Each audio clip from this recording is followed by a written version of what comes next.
آل رسول، آل نبی، آل محمد، شہزادہ امام عالی مقام امام حسین مرتضیٰ، جناب علی اوسط سرخیل امت امام الائمہ سیدی و سندی و مرشدی حضرت سرکار سیدی سید الساجدین امام زین العابدین رضی اللہ تبارک و تعالی عنہ کی ذات گرامی تھی۔ اب دیکھیں، اس سے پہلے تھوڑا سا بیک گراؤنڈ لیتے ہیں، پھر حضرت امام زین العابدین کی ذات پر ہم تشریف لائیں گے۔ حضرت سیدنا فاروق اعظم رضی اللہ تبارک و تعالی عنہ کے دور خلافت میں فارس، جسے پرشیا کہتے ہیں نا، پرشین حکومت کو جب فاروق اعظم نے فتح کیا اور اسلام کے جھنڈے وہاں پر گاڑ دیے، تو شہنشاہ فارس کے بادشاہ کی 3 شہزادیاں، 3 صاحبزادیاں تھیں، ٹھیک ہے۔ تو وہ تینوں صاحبزادیوں کو فاروق اعظم کے ساتھ چونکہ فتح نصیب ہوئی تو وہ ان شہزادیوں کو بھی پکڑ کر لایا گیا۔ اب چونکہ بڑے خاندان کی تھی وہ بھی، اور پارسا عورتیں تھیں، اب 3 شہزادیاں یعنی 3 بہنیں تھیں وہ، ٹھیک ہے، ایک بڑی بہن، ایک منجلی بہن اور ایک چھوٹی، سب سے چھوٹی بہن تھی، 3 سگی بہنیں تھیں۔ تو اب دیکھیں فاروق اعظم رضی اللہ تبارک و تعالی عنہ نے ان تینوں کا نکاح کن کن سے فرمایا۔ سب سے چھوٹی جو شہزادی تھی، فارس کی شہزادی، ان کا نکاح سیدنا فاروق اعظم رضی اللہ تبارک و تعالی عنہ نے سیدنا امام محمد بن ابی بکر سے فرمایا، جو سیدنا ابو بکر صدیق کے چھوٹے صاحبزادے تھے۔ محمد بن ابی بکر سے چھوٹی شہزادی کا نکاح فرمایا، اور ان سے جو شہزادے پیدا ہوئے امام قاسم بن محمد، یہ بہت عظیم شخصیت گزری ہیں، اور جو ان سے فرزند پیدا ہوئے حضرت سیدنا قاسم، یہ حضرت امام جعفر صادق کے نانا ہوئے ہیں بعد میں، ٹھیک ہے۔ یہ چھوٹی شہزادی کا نکاح فاروق اعظم نے کروایا۔ اب جو منجلی شہزادی تھی، منجلی بہن تھی، ان کا نکاح فاروق اعظم نے اپنے بیٹے عبداللہ بن عمر سے کیا، اور ان سے حضرت سیدنا سالم رضی اللہ تبارک و تعالی عنہ ایک بڑی عظیم الشان شخصیت پیدا ہو، ٹھیک ہے۔ اور دیکھیں جو بڑی شہزادی تھی، جن کا نام تاریخ میں بتایا جاتا ہے سیدہ شہر بانو، ان کا نام تھا، فارس کے بادشاہ کی شہزادی بڑی بیٹی تھی، ان کا نکاح سرکار فاروق اعظم نے سرکار مولا حسین سے کیا، سبحان اللہ۔ تو اب اور یہ سیدہ شہر بانو جو تھی، جن کا نکاح فاروق اعظم سیدنا امام حسین سے کروا رہے ہیں، یہ وہ پارسا عورت تھی کہ جن کے بطن اقدس سے صدف انور سے جو ولادت ہوئی ہے وہ ائمہ اہل بیت، اور پھر ان سے جو پیدا ہوئے ہیں وہ سید الساجدین سرکار امام زین العابدین کی ذات گرامی، سبحان اللہ۔ یعنی اگر آپ تھوڑا سا پیچھے جا کر دیکھتے ہیں تو آپ کو یہ پتہ چلتا ہے کہ امامت کا جو پودا جس نے بویا ہے وہ سیدنا فاروق اعظم کی ذات گرامی، انہوں نے ہی تو نکاح کروایا نا۔ تو اب ان سے امام زین العابدین پیدا ہوئے۔ اب امام زین العابدین امام حسین کے شہزادے، اور دوسری بیٹی سے جو حضرت عبداللہ بن عمر کے نکاح میں آئی، ان سے جو پیدا ہوئے حضرت سیدنا سالم، اور تیسری شہزادی جو حضرت محمد بن ابی بکر کے نکاح میں آئی، ان سے جو پیدا ہوئے امام قاسم۔ تو امام زین العابدین، امام سالم اور امام قاسم، یہ تینوں آپس میں کیا ہوئے؟ خالہ زاد بھائی ہوئے، سمجھ آ رہی بات؟ خالہ زاد بھائی ہوئے، اور امام حسین مرتضیٰ اور حضرت عبداللہ بن عمر اور حضرت محمد بن ابی بکر آپس میں رشتہ ان کا کیا ہوا؟ ساڑو کا رشتہ جو کہتے ہیں نا، ان کی بہنیں، ان کی بیویاں جو ہیں آپس میں سگی بہنیں تھیں، سبحان اللہ۔ تو یہ جو ہے نا سیدنا امام حسین مرتضیٰ رضی اللہ تبارک و تعالی عنہ کا نکاح فاروق اعظم نے کروایا، اور انہی سے امام زین العابدین تولد ہوئے۔ اور امام زین العابدین میدان کربلا میں آپ موجود تھے، بتایا جاتا ہے کہ آپ 14 برس کی آپ کی عمر شریف تھی، اور اس وقت آپ کو شدید بخار تھا، اور آپ بھی والد گرامی حضرت امام حسین سے یہ اصرار کرتے کہ ابا جان مجھے بھی اجازت دیں کہ میں بھی یزیدیوں کے ساتھ جنگ کروں، مگر امام حسین جانتے تھے، اور آپ کو پتہ ہونا چاہیے کہ حضرت سیدنا امام حسین کے 3 صاحبزادے تھے، اور تینوں کا نام جو ہے وہ علی ہی تھا، وہ تینوں کا نام علی تھا۔ آپ پوچھیں کہ بھائی تینوں بیٹوں کا نام علی کیسے؟ تو اب اس میں فرق کے لیے کیا کیا گیا، جو سب سے بڑے بیٹے تھے ان کا نام علی تھا، وہ علی اکبر ہوئے، یعنی بڑے علی، سمجھ آ رہی بات؟ اور جو درمیانی بیٹے تھے وہ بھی علی تھے، وہ علی اوسط کہلائے، یا اوسط کہتے ہیں درمیانہ کو، اور سب سے جو چھوٹے تھے وہ علی اصغر یعنی چھوٹے علی کہلائے۔ اور علی اصغر نے تو سب سے پہلے جام شہادت میدان کربلا میں نوش فرمایا، اور علی اکبر نے بھی جام شہادت نوش فرمایا، یعنی بڑے علی اور سب سے چھوٹے علی میدان کربلا میں شہید ہو گئے۔ اور علی اوسط کون تھے؟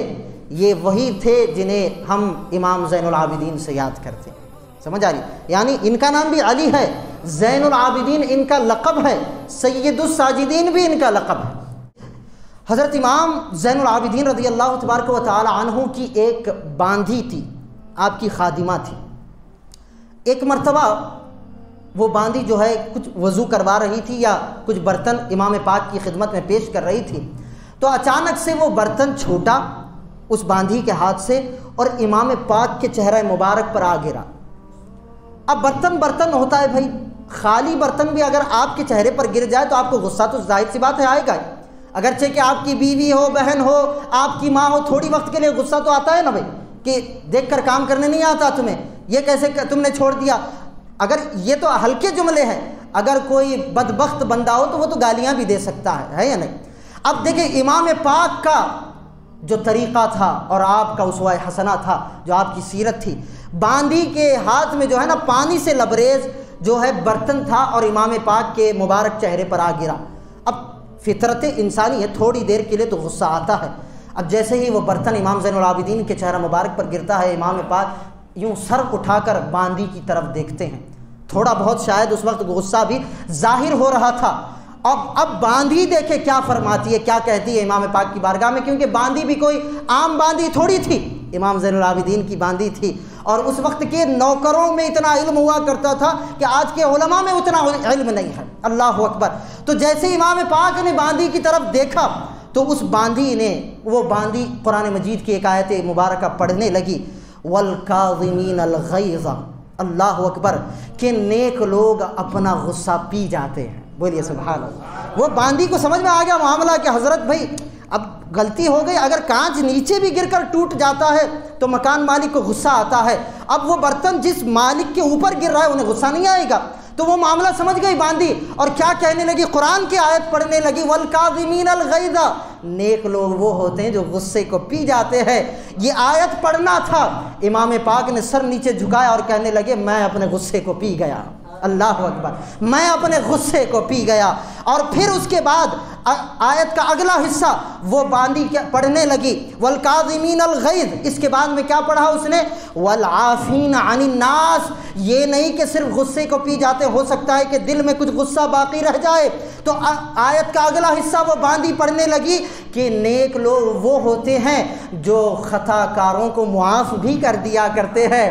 تو امام پاک نے فرمایا کہ اے باندھی جا، میں نے تجھے معاف کر دیا، اللہ اکبر۔ اب اس کے بعد میں آیت کا آخری حصہ اس باندھی نے پڑھا کہ واللہ یحب المحسنین، اور اللہ رب العزت نیکی کرنے والوں کو، احسان کرنے والوں سے پسند کرتا ہے، ان سے محبت کرتا ہے، اللہ نیکی کرنے والوں سے محبت کرتا ہے۔ تو امام پاک نے فرمایا کہ اے باندھی جا، میں نے تجھے آزاد کر دیا، اللہ اکبر، میں نے تجھے آزاد کر دیا۔ ہم ہوتے تو اس کی تنخواہ بھی کاٹتے تھے اور 1 مہینہ زیادہ بھی اس سے کام کرواتے تھے۔ ارے امام پاک تو وہ امام پاک ہیں کہ غلطی باندھی سے ہو رہی ہے، برتن چہرے پر گر رہا ہے، بجائے غصے کا اظہار کرنے کے آپ نے اس پر شفقت کی نظر ڈالی اور اسے معاف بھی کر دیا اور اسے اپنی باندھی سے، اپنی غلامی سے آزاد بھی کر دیا، سبحان اللہ۔ یہ امام زین العابدین اہل بیت کے امام، یہ اخلاق و کردار تھے۔ اسی لیے تو سرکار نے فرمایا نا کہ میں بہت بھاری چیز تمہارے درمیان چھوڑے جا رہا، اور ویسے بھی اہل بیت کی شان و عظمت اتنی بلند تھی کہ لوگ ہر دور میں ان سے قریب بھی ہوئے ہیں اور ان سے دور ہو کر دشمن بھی بنے ہیں۔ تو چونکہ کربلا کے بعد امام زین العابدین کا شہرہ بہت بڑھنے لگا، اور آپ علم نبوت، وہ فقط صرف شریعت کے عامل نہ تھے، عالم نہ تھے، امام اہل بیت ہونے کی وجہ سے چونکہ مولا علی کے پوتے تھے، امام زین العابدین کون تھے؟ مولا کائنات علی بن ابی طالب کے پوتے تھے. اور مولا علی کون تھے جن کی شان میں سرکار دو عالم علیہ الصلوۃ والسلام نے فرمایا انا مدینۃ العلم علی بابها، میں علم کا شہر ہوں، علی اس کا دروازہ ہے. ٹھیک ہے. اور انا مدینۃ الحکمہ، اور علی بابها وعلی بابها، میں حکمت کا شہر ہوں، علی اس کا دروازہ. اور مولا کائنات کی شان و عظمت تو وراء الورا ہے. ارے علم و حکمت و ولایت کے خزانوں کا مرکز و منبر و محور ہے مولا کائنات. اور آپ کے خاندان کے جب چشم و چراغ ہیں تو وہ فیض جاری تو ہوگا ہی نا، وہ فیض تو جاری ہوگا. اللہ اکبر. جب شاگردوں اور مریدوں میں وہ فیض جاری ہو سکتا ہے تو خون امام زین العابدین کا، جس کا خون ہے حیدر کرار کا، ان میں وہ فیض جاری نہیں ہوگا. اللہ اکبر. تو وہ روحانیت بھی نظر آتی امام زین العابدین میں، وہ ولایت بھی نظر آتی. آپ ولایت کے بھی حامل و مالک تھے، شریعت کے بھی حامل و مالک تھے، طریقت اور معرفت اور حقیقت آپ کی ذات میں نظر آتی تھی. اللہ اکبر. تو لوگ آپ کے قریب ہونے لگ گئے، لوگ آپ کے قریب ہونے لگ گئے. بڑے بڑے علماء، مفسرین، محدثین، اس وقت کے بڑے نامور لوگ جو تھے وہ حضرت امام زین العابدین کی شاگردی میں، بلکہ بتایا جاتا ہے، روایتوں میں آتا ہے کہ صرف مدینہ منورہ کے لوگ نہیں بلکہ ساری دنیا سے لوگ آپ کی شاگردی میں آیا کرتے. اللہ اکبر. امام پاک کا یہ مقام و مرتبہ تھا. اللہ اکبر. اب لیکن دیکھیں ظلم اہل بیت پر بہت ہوا ہے. یہ کربلا، یہ سرکار امام مولا علی کرم اللہ تعالی وجہ الکریم سے یہ جاری ہوا. یہ ایک الگ عنوان ہے، موضوع ہے، انشاءاللہ کبھی ہم یہ آپ کے سامنے پیش کریں گے. لیکن دیکھیں مولا علی پر بھی ظلماً وار کیا گیا کوفہ کی جامع مسجد میں، اور آپ نے جام شہادت نوش فرمایا. اور آپ کے بیٹے امام حسین مرتضیٰ، ان کا واقعہ تو مشہور و معروف ہے، واقعہ کربلا. اور ان کے بیٹے حضرت سیدنا امام زین العابدین، جب ان کی شہرت بڑھنے لگی نا تو مروان جو تھا اس وقت کا حاکم تھا، گورنر تھا، اس نے جب دیکھا کہ بھائی زین العابدین شہزادہ امام حسین کی شہرت بڑھ رہی ہے، لوگ ان سے جڑ رہے ہیں، تو کہیں ایسا نہ ہو کہ یہ بھی حکومت کا اعلان کر دیں اور میری حکومت گر جائے. ہے نہیں، جو دنیا دار ہوتے ہیں انہیں کرسی ہی کی فکر ہوتی ہے، دنیا ہی کی فکر ہوتی ہے، حکومت کی فکر ہوتے ہیں. مگر امام زین العابدین اس وقت کوئی تخت نشین نہ تھے، وہ تو بس ایک حجرے میں بیٹھ کر، وہ مسلح پر بیٹھ کر وہ لوگوں کے دلوں پر راج کیا کرتے تھے. یہ اہل بیت کا مقام و مرتبہ تھا. تو اس وقت بدبخت مروان نے امام زین العابدین کو قید کر لیا. کیا کر لیا؟ قید کر لیا، اور اپنے پاس جیل میں انہیں بٹھا دیا. اللہ اکبر. امام زہری یہ بہت بڑے امام ہیں، یہ شاگرد ہیں امام زین العابدین کے. آپ فرماتے ہیں میں ایک مرتبہ کھانا لے کر امام پاک کی خدمت میں پہنچا تو میں نے دیکھا کہ امام پاک کے ہاتھوں میں زنجیریں ہیں، آپ کے پیروں میں زنجیریں ہیں، اور آپ کے وہ جو پورا پہلے کا طریقہ ہوا کرتا تھا، آپ کی گردن میں، آپ کے جسم پر زنجیریں ہی زنجیریں ہیں. امام زہری فرماتے ہیں میں رونے لگ گیا. امام پاک امام زین العابدین پوچھنے لگے کہ اے زہری کیا ہوا، روتا کیوں ہے؟ تو امام زہری کہنے لگے کہ اے امام، اے آل رسول، کیا کربلا کے درد کم تھے کہ اب بھی یہ بدبخت آپ کو گرفتار کر رہے ہیں اور آپ پر ظلم کر رہے ہیں؟ اس وجہ سے میں رو رہا ہوں. اللہ اکبر. امام زین العابدین کا تقویٰ دیکھیں اور آپ کی روحانیت اور طاقت دیکھیں. اس وقت امام زین العابدین قید میں ہیں. اب دیکھیں توجہ، اور ان کے ہاتھوں اور پیروں میں زنجیریں ہیں. امام زہری نے کہا کہ حضور مجھے آپ کے اس حال پر رونا آ رہا ہے. تو امام زین العابدین نے اللہ اکبر کہا اور زور سے ایک جھٹکا مارا تو وہ ساری زنجیریں ٹوٹ کر گر گئیں. اللہ اکبر. وہ زنجیریں ٹوٹ کر گر گئیں اور امام پاک کہنے لگے کہ اے زہری میں ان زنجیروں کی طاقت میں جکڑا ہوا نہیں ہوں. اللہ اکبر. بولیے سبحان اللہ. ارے ہم تو اہل بیت کے وہ شیر ہیں کہ میرے رگوں میں حیدر کرار کا خون دوڑ رہا ہے. اگر ہم دعا کر دیں تو یزیدیت اور وقت کے حکمران نیست و نابود ہو جائے. ہم تو اللہ کی رضا پر راضی ہیں، وگرنہ ان زنجیروں میں اتنی طاقت نہیں کہ وہ ہمیں روک پائے. اللہ اکبر. ہم تو اللہ کی رضا پر راضی ہیں. یہ نہ سمجھنا کہ جو ہمارے اکابرین، اسلاف، تابعین، تبع تابعین، ائمہ کرام، اولیاء دین، جو انہوں نے غربت میں زندگی گزاری ہے، فاقہ کشی میں زندگی گزاری ہے، یہ مجبوراً انہوں نے زندگی فاقہ کشی میں نہیں گزاری ہے، یہ اختیاری فاقہ ہوا کرتا تھا. سرکار دو عالم صلی اللہ علیہ وآلہ وسلم فرماتے ہیں نا کہ اگر میں چاہوں تو پہاڑ سونے کے بن جائے اور میرے ساتھ چلنے لگ جائے، مگر یہ فاقہ اور یہ غربت یہ ہم نے جان بوجھ کر اختیار کیا ہے۔ اللہ اکبر، بے اجازت جن کے گھر جبرائیل آتے نہیں، قدر والے جانتے ہیں قدر و شان اہل بیت۔ ایک مرتبہ درود پاک پڑھی، اللہم صلی علی سیدنا و نبینا مولانا محمد النبی الامی و آلہ وصحبہ وبارک وسلم۔ امام حسین مرتضیٰ رضی اللہ عنہ کی شہادت کے بعد ایک گروہ تیار ہوا جنہوں نے یہ عزم کیا کہ جو یزیدی میدان کربلا میں شامل تھے اور جنہوں نے اہل بیت پر ظلم کیا، ہم انہیں چن چن کر ماریں گے۔ ٹھیک ہے، یہ واقعہ کربلا کے بعد یہ مہم شروع ہوئی، یہ تحریک شروع ہوئی۔ تو لوگ جو ہے نا اس وقت کچھ محبان اہل بیت تھے، تو یہ کیا کرتے کہ یزیدیوں کو پکڑتے اور انہیں جہنم رسید کرتے۔ ان میں سے سب سے بدبخت جو تھا وہ شمر تھا، اور یہی وہ کمینہ انسان تھا، یزیدی ٹکڑوں پر پڑنے والا، جس نے آخری وقت میں امام حسین مرتضیٰ کے جسم مبارک پر یہ چڑھ گیا، اور اسی نے بتایا جاتا ہے کہ اسی نے گردن مبارک، سر مبارک کو تن مبارک سے جدا کیا۔ یہ اس قدر شقی انسان تھا۔ اب دیکھیں، اب امام زین العابدین کا زمانہ ہے، ٹھیک ہے، امام پاک ہیں۔ اب لوگ جو ہے نا، جو محبان اہل بیت تھے، وہ ڈھونڈتے، ایک ایک کو ڈھونڈتے اور انہیں قتل کر دیتے۔ اب شمر کی باری تھی، اب لوگ اسے ڈھونڈ رہے تھے۔ اب یہ بھی یزیدی تھا، شمر تھا، بدبخت لعین تھا، تو یہ بھاگتا بھاگتا، اب دیکھیں کردار اہل بیت کی گفتگو کہہ کے اپنی گفتگو کو ختم کر رہے ہیں۔ یہ بھاگتا بھاگتا اپنی جان بچاتا بچاتا امام زین العابدین کے حجرے میں آ گئے۔ امام زین العابدین کے حجرے میں آ گیا۔ امام پاک اس وقت جو ہے نماز ادا کر رہے تھے۔ آپ نے جیسے ہی سلام پھیرا تو چونکہ بھاگ رہا تھا، ہانپ رہا تھا، بڑی پیاس، شدت کی پیاس اسے لگی تھی، کسے؟ شمر کو، یزیدی شمر کو۔ اور وہ کہنے لگا کہ حضرت میں بڑا پیاسا ہوں، مجھے پانی پلائیں۔ اللہ اکبر۔ اب دیکھیں پانی کون مانگ رہا ہے؟ جس نے کربلا میں اہل بیت پر پانی بند کیا تھا، وہ آج پانی مانگ رہا۔ اللہ اکبر۔ امام زین العابدین مصلی مبارک سے اٹھتے ہیں اور خود اپنے ہاتھ سے جو کوزہ تھا، جو گلاس تھا، اسے دھوتے ہیں اور اسے پانی پیش کرتے ہیں۔ اللہ اکبر۔ پانی پیش کرتے ہیں اب، اور پوچھتے ہیں کہ پیاس بجھ گئی ہے اور پانی چاہیے؟ وہ کہتا ہے کہ حضور اور تھوڑا پانی چاہیے۔ پھر سے پانی لاتے ہیں، پھر پانی پلاتے ہیں۔ وہ کہتا ہے اور تھوڑا پانی چاہیے، تو پھر سے 3 مرتبہ امام زین العابدین نے اسے پانی پیش کیا۔ وہ پانی پیتا گیا، بلکہ پانی پی پی کر پانی ہو گیا، اور وہ سیراب ہو گیا، اس کی پیاس بجھ گئی، اور وہ شکریہ ادا کر کے حجرے سے باہر نکل گیا۔ امام پاک دوبارہ آ کر مصلی پر بیٹھ گئے۔ اب وہ سوچنے لگا شاید امام زین العابدین نے مجھے پہچانا نہیں ہے، یا نہیں، ورنہ دشمنوں کے ساتھ اس قدر برتاؤ کون کرتا ہے؟ وہ شمر حجرے کے باہر نکل کے دوبارہ اندر آتا ہے اور پوچھتا ہے کہ اے علی بن حسین، کیا آپ نے مجھے پہچانا نہیں؟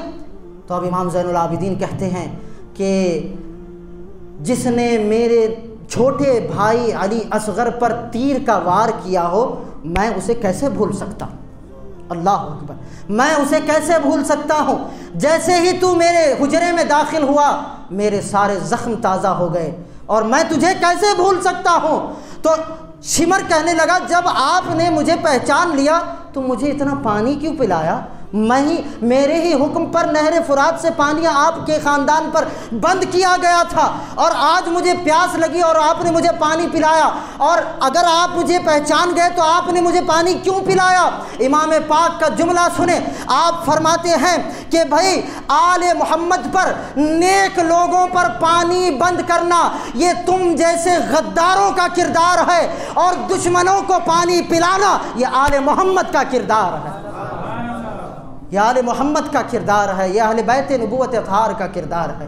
اللہ اکبر۔ جنہوں نے اپنے دشمنوں کو خود پانی پلایا، سب کچھ جانتے بوجھتے، یہ حضرت امام زین العابدین رضی اللہ تبارک و تعالی عنہ کی ذات گرامی ہے۔ آپ کا بہت بڑا مقام و مرتبہ امام اہل بیت ہے۔